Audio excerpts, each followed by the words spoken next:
Hi guys, we're in Matakana now, and this is our first stop in Northland. We're going to travel for next 2 weeks around this region. We have a lot of things planned, a lot of attractions. We are going to visit many different places, so we're very excited. In this video we'll show you around the best places to visit in Matakana. There are gonna be a couple of days packed in one video, and we'll do the same for next destinations, so we'll show you best spots around Northland.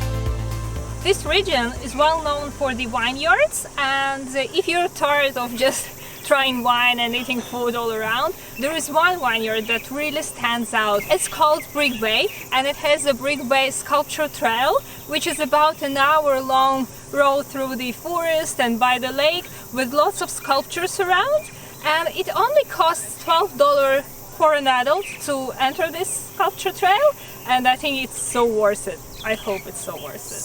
Each of the sculptures in this garden are available for sale. So for example, if you like this one, it's $80,000, $22,500, $29,000, $22,000. The record one so far, $90,000, $75,000.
Where you can stay in Koru Hideaway. One is on the left, we will show it later, but ours is upstairs, so let's start from it. So now this is the gorgeous, spacious room. The owner of this place, Lindsay, she is really inspired by African safari and African animals, and she's an artist, so she made all those paintings over here, and you can really see in the interior that a lot of this decor is inspired by some African motifs, African traditions. But let's go outside. So here is a beautiful balcony with an outdoor bathtub, and you can have your dinner over here. There is a fireplace and the grill if you want to grill some meats or veggies. So this place where we are staying at the moment, it's actually like a family accommodation. So if it's only two of you, like in our case, you stay in the first room, but if there are more people, 4 more people can live in this small cabin. So it's also like a self-contained one. You don't have kitchen, you have a few beds and bathroom. Let's go into the second room. What amazes me about this place is that everything was built by 2 people, the owners of this place, Lindsay and Brian. And Brian is really amazing in doing all those like handcrafted little things, so he creates everything himself, all those unusual design decisions. Here you have 2 small beds and like a separate bedroom. Once again, and everything is kept in their favorite African style. They have traveled to Africa quite a lot. Actually, Lindsay told me that she grew up in Africa, though she's a Kiwi. So that means that she really knows what she's doing, and she still loves this place, and she even does different safaris. You can join them if you want. Let's go outside. So this place, it's all like indoor-outdoor area. So wherever you stay, you will always have a spacious outdoor space. And here you can also have bus. You can have your dinner and enjoy the views. Both rooms in Koru Hideaway are self-contained, so you can bring your food. You have a fully equipped kitchen and you can cook your food here. And though they say there is a delivery, it's such a rural area, I bet you don't want to wait too long for your food, so it's better to have everything with you.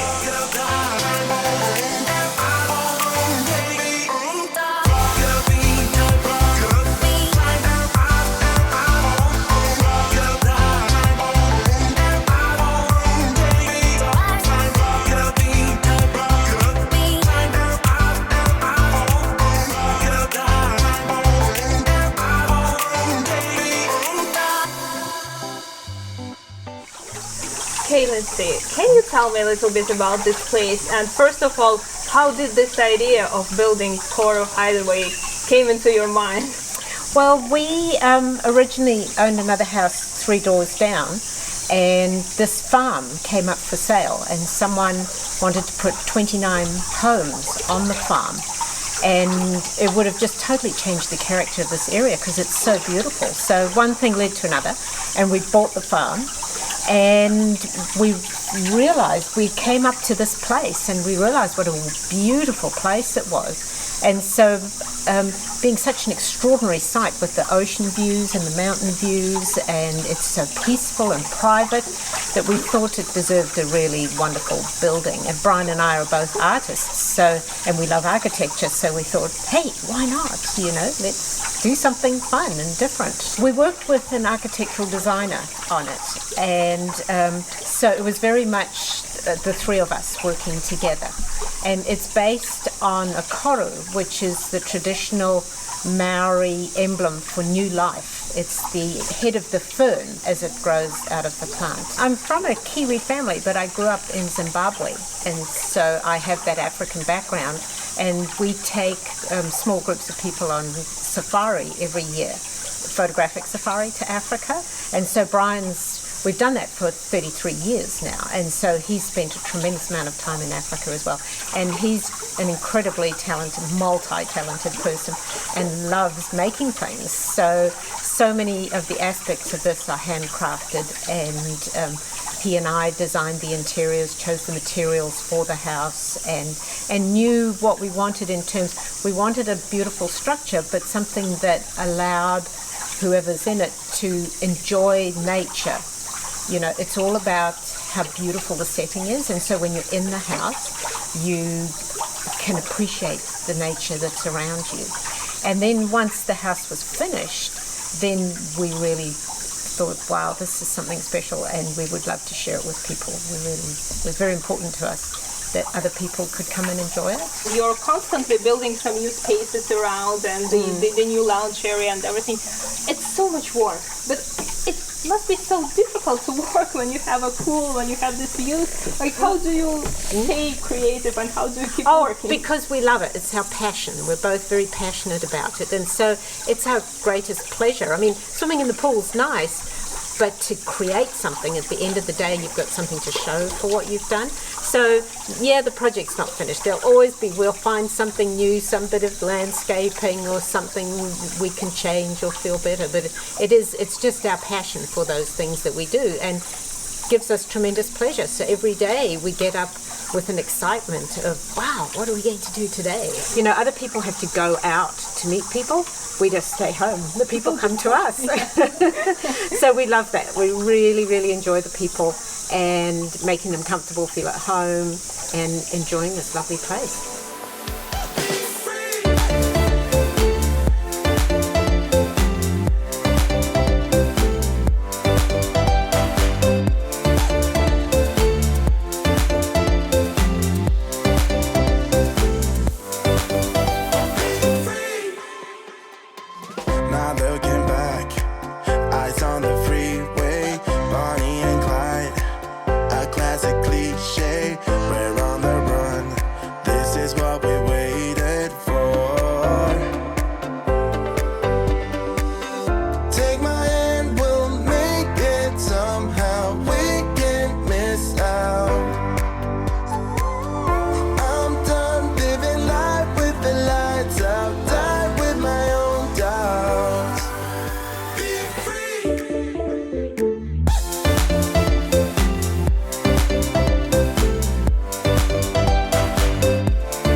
far it's been really tricky to navigate here. Maybe that's because we're the only people in the park and we have no one to follow, but we're not even sure if we're taking the right track, to be honest. We have a map, there is a map at that hut that we visited before, but because it's just an approximate map, you see the yellow signs along the beach, but you're like, are those the yellow signs for me or for some people working here? What does it all mean? So we have noticed those steps and we decided that's probably where we should go. Let's check it out.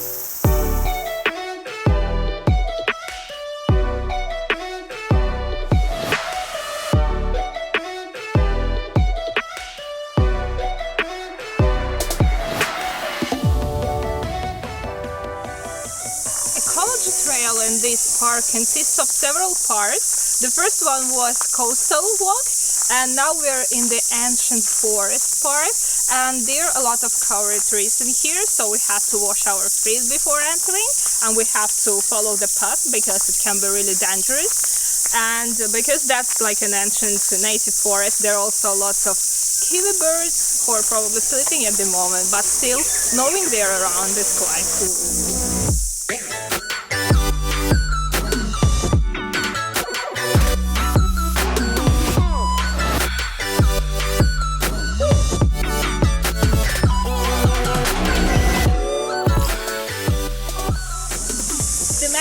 That there is a giant eel living somewhere under this bridge, so I'm looking down, curious and scared at the same time. Hopefully I will see it, or hopefully not.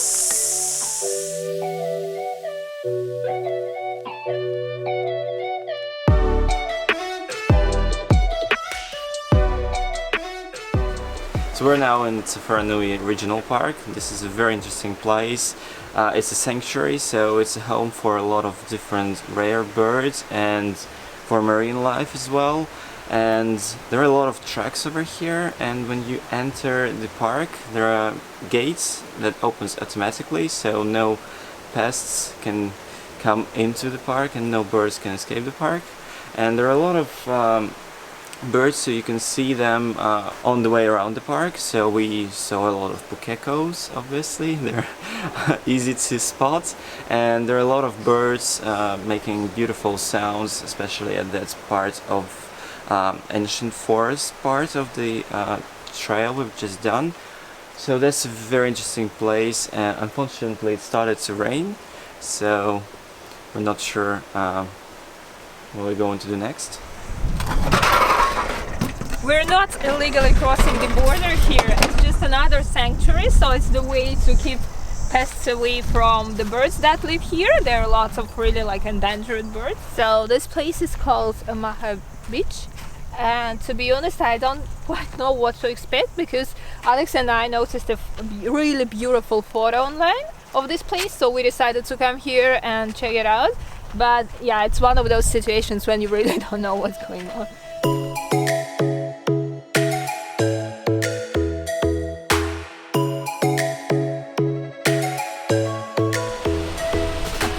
We didn't even need to go inside because we now see the place where we were going to. It's like a long stretch of sand and it's outside the fence, but it's still worth coming in for a second because look at this beautiful like tropical beach with the beautiful water. So, and there's no one here. It's so nice to be alone. We were close to see the sun, but clouds got in our way, and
Matakana is known as the capital of slow living in New Zealand, so when visiting this region, it's probably the best way to spend your time here is to visit a lot of wineries and cafes.